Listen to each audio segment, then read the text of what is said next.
Usted ha dedicado parte de su obra escrita, que yo me atrevería a calificar de muy interesante desde el punto de vista científico y curiosísima desde el punto de vista humano.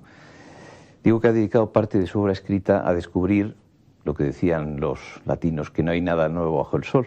Es decir, que algunos inventos que hoy día se consideran de nueva factura, pues no son tan nuevos como parecen, sino que existían en la antigüedad. ¿Podría hablarnos de alguno de esos casos? Pues sí, evidentemente la historia de la tecnología, a la cual en parte yo me dedico, sobre todo en los siglos XVI y XVII, pues trata precisamente de recuperar la historia de los objetos y demostrar a través de documentos o de fuentes de otro tipo cómo han evolucionado hasta los actuales. Y podemos poner un ejemplo muy sencillo que todo el mundo conoce, que es el automóvil. El automóvil, pues la idea general es que es un objeto actual, que ha nacido en esta época tal cual. Pues bien, aunque la invención es de finales del siglo XIX, uno de sus elementos esenciales, sin el cual el automóvil no podría funcionar, es el motor de explosión. Y dejando aparte la combustión, el cilindro, los pistones, las bielas, el cigüeñal, todo ello proviene ni más ni menos que de época griega, clásica y de época romana. Es decir, el invento de la bomba de Tesibio, bomba hidráulica que servía para elevar el agua, tenía todos estos elementos. Y si alguien va al Museo Arqueológico de Madrid, por ejemplo, y ve una bomba que hay allí romana y la compara con un motor de su coche, podrá ver qué parecidos son. Es curioso porque el automóvil se hizo así, con cilindros, pistones y eso. El motor de explosión, quiero decir, se hizo así, precisamente porque ya existía una tecnología de siglos que se había desarrollado a través de muchos inventos e inventores, de los cuales muchos españoles, entre ellos pues uno que estuvo en Valladolid instalando un tipo de bomba de este tipo, que fue Pedro de Zubiaurre, en el siglo XVI, en el Pisuerga, que fue uno de los grandes inventores que perfeccionó ese tipo de cilindro con pistón, que ahora lo vemos en el automóvil y en muchas máquinas actuales más.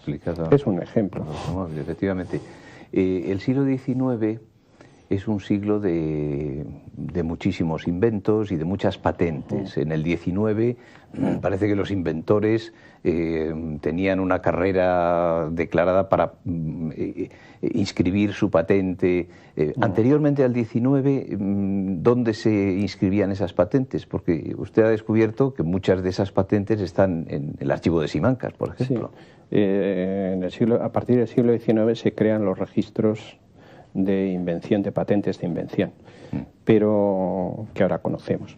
Pero antes, ya desde el siglo XV, en Italia, en la ciudad de Venecia y en la ciudad de Florencia, ciudades de Estado, tenían sus propios sistemas de patentes. Lo que se desconocía hasta hace muy pocos años es que en España fue la primera nación como gran extensión, no una república, una ciudad, sino un estado que impulsó lo que se llamaba entonces privilegios por invención, que consistía en dar a un inventor una seguridad jurídica de que no le podrían copiar este invento. Y esto pues es lo que el precedente de las actuales patentes de invención, porque tiene la misma estructura jurídica. Como dijo usted antes, pues no hay nada nuevo bajo el sol. En realidad cambian un poco las formas, pero evidentemente esas patentes empezaron en el siglo XV. Y se conservan en muchos archivos españoles, el archivo de Simancas sobre todo, porque hacían tres copias. Una era para el inventor, otra era para la administración, para los trámites, y otra quedaba depositada con mucha anticipación histórica, con mucha visión, en el archivo de la corona.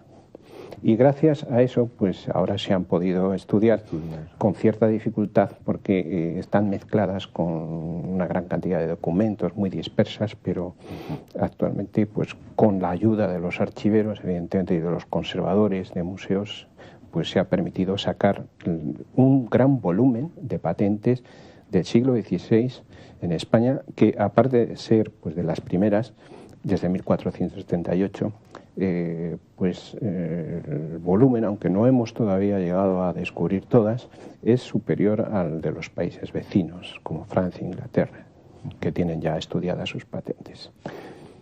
Parece que el invento está relacionado con el poder y que el poder, digamos, que fomenta ese tipo de invenciones si le son favorables o si le permiten desarrollar su propia capacidad de poder. ¿Eso, sobre todo en el Renacimiento, es así? Es así, evidentemente ha sido siempre así.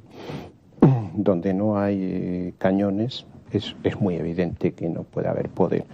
Pero el cañón forma parte de una tecnología, que fundición, trabajo al torno, etcétera. Es decir, si no hay esa tecnología no hay poder. Pero eso es lo inmediato, el poder militar. Pero ahí detrás, pues si no hay estructuras, pues de carreteras o de caminos, etcétera, no hay posibilidad de mantener un imperio como lo mantenía España. Y España lo mantuvo precisamente porque tenía esa tecnología, bien sea importada al principio de Italia, o después fue una tecnología propia a través precisamente de inventores españoles que fueron patentando nuevos instrumentos, nuevos aparatos en todos los campos de lo que entonces era la tecnología.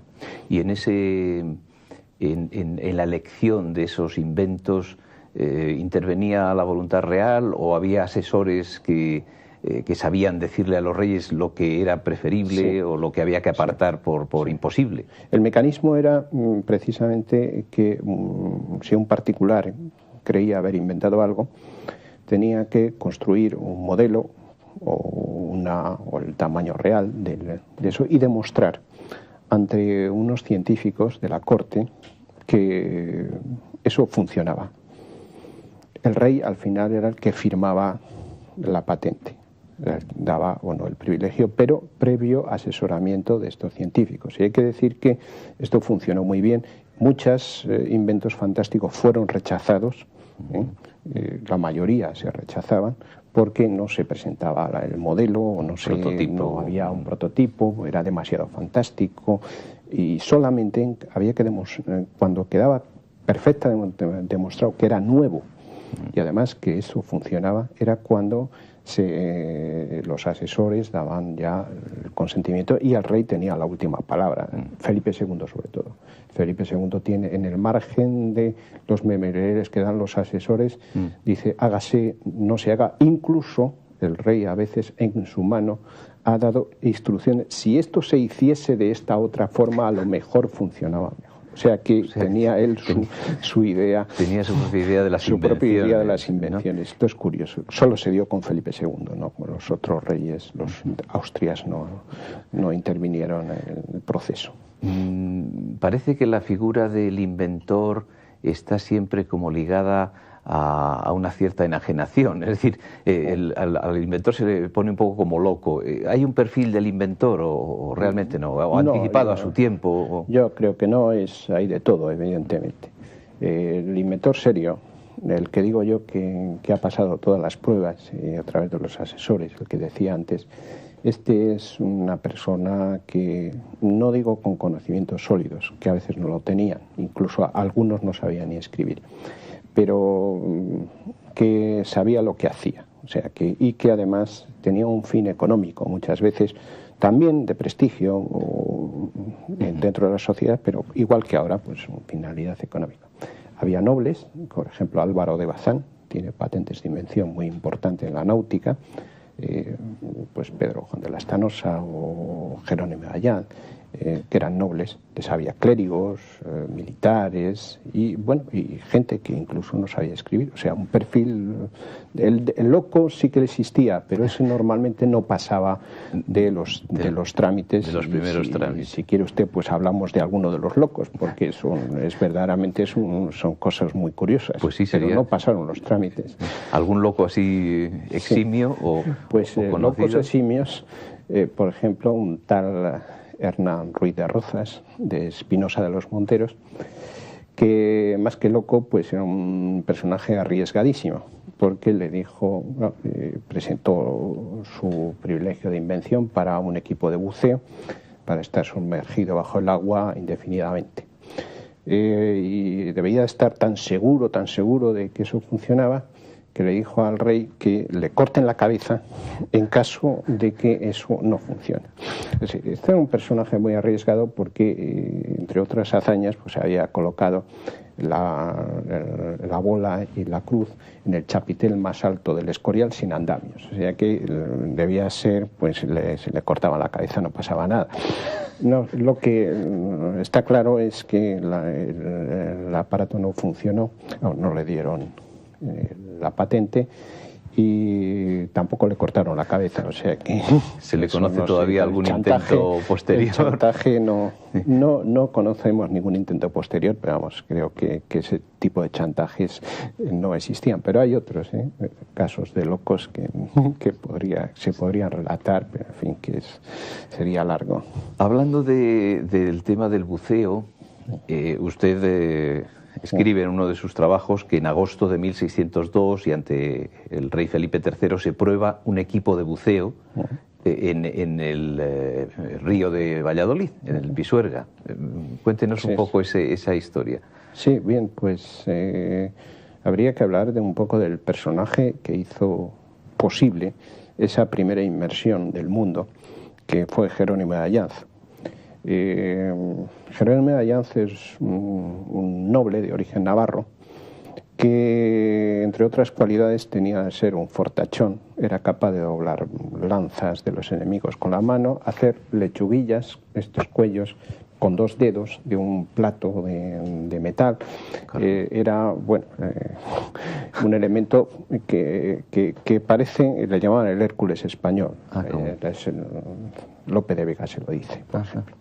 Bueno, pues parece que un fortachón de estos tiene que ser una persona poco hábil, en fin, no, todo lo contrario, era un pintor, era compositor de música y tenía bastantes cualidades para el gobierno, en fin, fue gobernador y comendador de la Orden de Calatrava, un personaje ilustre. Y entre sus cualidades estaba la de invención. Y una de ellas precisamente fue la definitiva solución del equipo de buceo de una persona que pueda estar debajo del agua indefinidamente. Como en su casa no se podía hacer, se convocó a los científicos y ya el rey lo quiso ver por curiosidad y la corte acudió y acudió el pueblo de Valladolid a la orilla del Pisuerga, metieron un hombre con los equipos de buceo de Jerónimo de Allanz, que es, por cierto, pues son parecidos a los del siglo XIX, poco hay nuevo bajo el sol, y estuvo más de 1 hora. El rey, aburrido, le debió decir que saliese ya, se podían comunicar a través de tubos que él había inventado también, y salió pues diciendo que podía estar allí por tiempo indefinido hasta que la hambre y la sed, como decía, pues le abatiese, ¿no? Pero no el agua. Ya. Es curioso. ¿Y ese sistema de bombeo era el de buceo? Sí, bueno, tenía unas válvulas de aspiración y de impulsión, en fin, y luego pues unos fuelles. Es lo diferente, en lugar de compresores, pues unos fuelles que le administraban el aire desde arriba. Respirar. De arriba, incluso pues tenía unas vejigas de aire pues que le permitían cierto volumen de aire en caso de que fallasen los fuelles. ¿No? Así fue. Otro invento de Allanz es la máquina de vapor. Sí. por curioso que sea. Sí.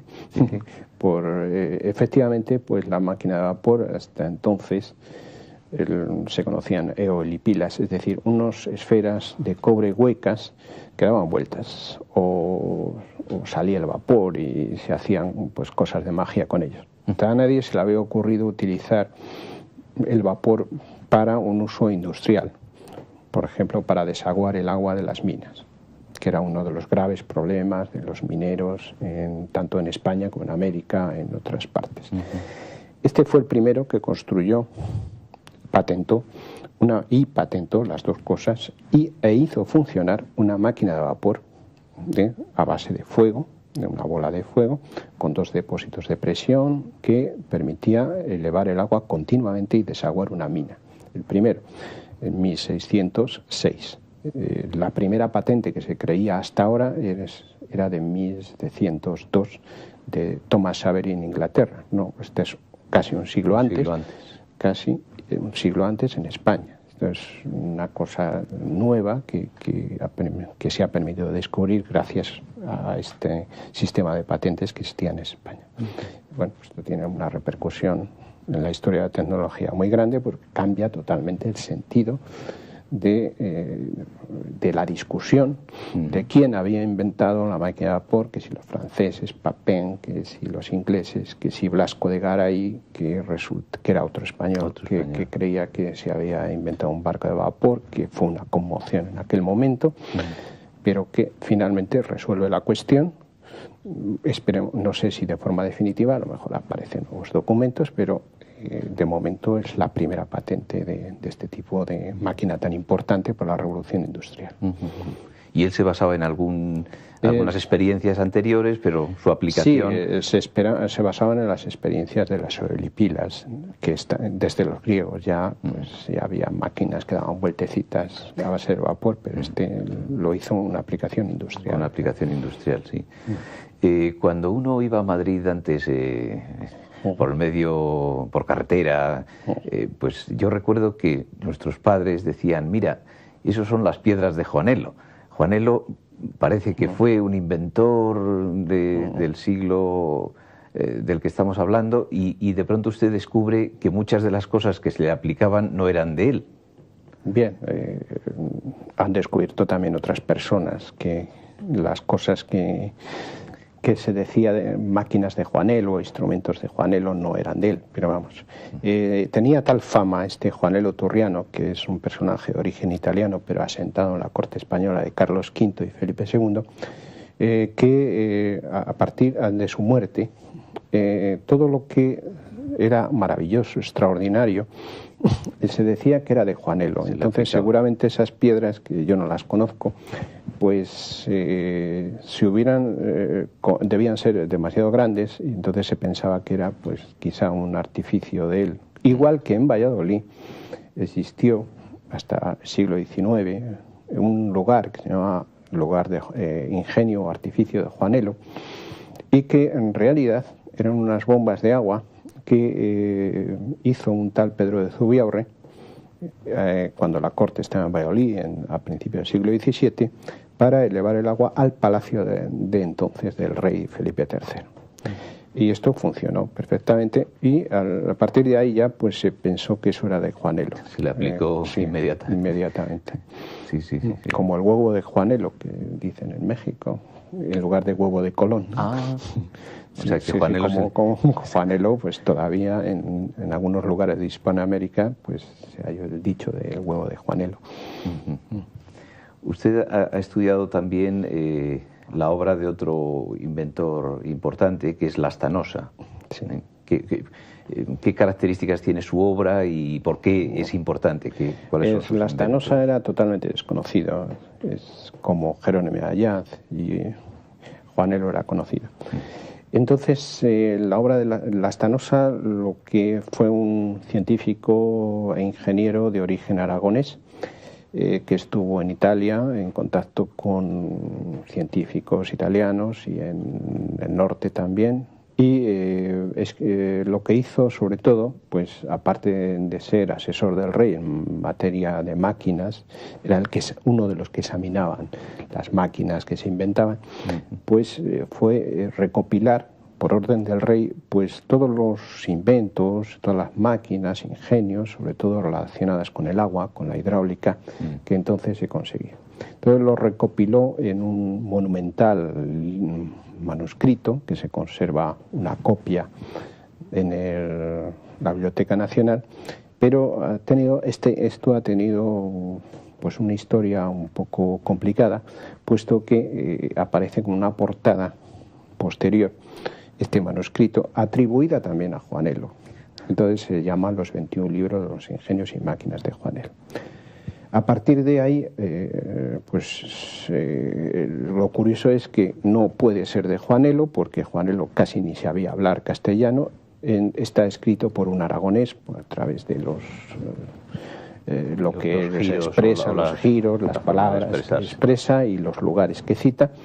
Y bien, la documentación que yo he manejado pues demuestra que es de Pedro Juan de Lastanosa, que era precisamente por encargo del rey, recopiló todos estos instrumentos, lo dejó murió sin poderlo terminar, la obra está incompleta, sin poder firmar y sin poder hacer un prólogo, con lo cual pues en siglos posteriores eso se aplicó a Juanelo y hasta ahora incluso pues se sigue diciendo que es de Juanelo o anónimo, pero en fin, la realidad es que es de este gran escritor, en fin, otro gran personaje de la época de Felipe II. Y científico, ¿no? Científico, en fin. Porque esos 21 libros que son 21 capítulos. Que se promete son en realidad capítulos, son, ¿no? Capítulos. Pero muchos de los inventos se siguen hoy día admirando, es decir, que se sigue publicando el libro o se han hecho... El libro pues se ha publicado en Facsímil, lamentablemente no se ha recogido la autoría de Pedro Juan de Lastanosa, aunque pues yo tengo escrito otros libros en los cuales pues se recoge se reclama la autoría. Pero vamos, por ejemplo, lo que decíamos antes, las bombas hidráulicas, pues turbinas hidráulicas, aplicadas a molinos, invenciones de todo tipo, sobre todo en la parte hidráulica, presas de arco, de bóvedas, etcétera, están recogidas en ese libro, y es otro de los manuscritos que desmiente que en el siglo XVI español la tecnología no existía o estaba atrasada, como tópicamente se ha venido diciendo. Entonces, esta es la importancia de este texto y de otros de menor tamaño, pero que también se conservan en bibliotecas o en archivos, pero que no están suficientemente estudiados, pero que son también de autores españoles. O sea, que no es único. ¿Y de esta zona, por ejemplo, de Castilla y León? De Castilla y León, ¿se podría hablar un poco de...? Podemos hablar de un personaje medinense muy curioso, que es Francisco Lobato, un personaje del siglo XVI, que esta vez no es noble ni resalta particularmente por otras cualidades. Este señor pues se dedicó a inventar. Tenía una obsesión por el movimiento continuo. Quería él inventar una máquina de movimiento continuo. Entonces eso no era una herejía, porque no se había demostrado que el movimiento continuo no se pudiese hacer. Pero de esa obsesión, sobre todo de hacer una máquina reversible que volviese otra vez el agua a girar en sí misma, de esa obsesión, inventó una turbina muy parecida a las turbinas hidráulicas que se emplean actualmente. Hemos tenido la suerte de que el personaje escribiese todo lo que iba inventando para sí, como él dice, o para que sepan sus hijos que yo me he gastado el dinero no en mujeres, sino en invenciones. Muy edificante. Entonces, esto realmente está recogido, fue recogido y ha llegado hasta nosotros pues casualmente. Y es un testimonio único, pues que está escrito pues así, espontáneamente, y tiene una información muy importante sobre cómo un inventor funcionaba en la época. Un inventor que no era un científico, ni un escritor, ni nada de eso, ni siquiera buen pintor.